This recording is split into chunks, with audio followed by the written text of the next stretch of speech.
İnvestisiya təşviqi sənədi sahibkarın təqdim etdiyi investisiya layihələrinə əsasən dövlət tərəfindən verilən rəsmi sənəddir. Bu sənəd hüquqi şəxslərə və fərdi sahibkarlara vergi məcəlləsində və gömrük qanunvericiliyində nəzərdə tutulan bir sıra güzəştlərdən yararlanmaq imkanı yaradır. Ləzzət qrup istehsal müəssisələrindən, məsələn, bunlardan nümunə çəkə bilərəm ki, kağız məhsulları fabriki, Ləzzət biskvit şokolad fabriki.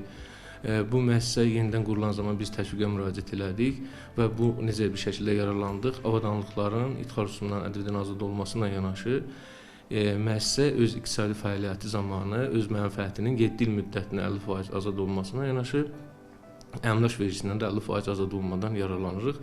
Bu da istehsal müəssisələrimizin maliyyə yükünə təsir edir yaxşı mənada. Əlavə olaraq müəssisənin likvidlik potensialını daha da artırmış olur. İnvestisiya təşviqi sənədinin alınması prosesi də sadələşdirilib. Sahibkarlar biznes plan və investisiya layihələrini təqdim edir, ilkin sərmayənin qoyulduğunu təsdiqləyir və İqtisadiyyat Nazirliyinə müraciət edirlər. Müraciətə 5 iş günü ərzində baxılır və layihə tələblərə cavab verdikdə sənəd təqdim edilir.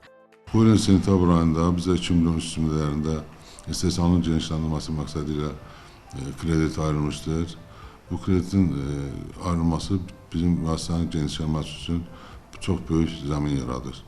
Eyni zamanda investisiya təşviqi sənədinin verilməsi bizim dövlət rüsumundan, gömrük rüsumundan azad edir və müəssisənin inkişafına çox böyük təsir göstərir. Artıq avadanlıqlar sifariş olunub, müqavilələr bağlanıb. Gələn ildən biz avadanlıqların quraşdırılması ilə məşğul olacağıq. Uzunmüddətli vergi və gömrük azad olmaları Naxçıvanı yeni investorlar üçün daha da cəlb edicidir.